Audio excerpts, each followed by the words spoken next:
tapos na po aming zumba. Kaya ito, nag-aayos na kami para sa pag-uwi namin. Ayan. Yan sila, ang aking mga...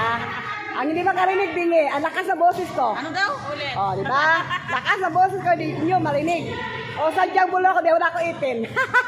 Saking, inamin ah, inamin. Inamin nilang itin. Wala naman talaga akong itin eh, pero bungis-ngis ako ha. Guys, sino mo mag-sponsor ng itin dyan? Sige, mag-gcash kayo sa akin. Sabay ka doon. Hindi, gino-joke. Kung sino lang naman may gusto, pero kung wala, okay lang. Hindi man na seryoso to. Bero lang. Yes. Yan. Vlogger ko, no? Yan sila. Yan. Ang magaganda ko mga kasumbayers. Yan. Ay. Yan. Okay, sige po. Okay. Oh my God, direct ng bebe. Oy, pre. Kailangan magandang isusuot mo sa ako.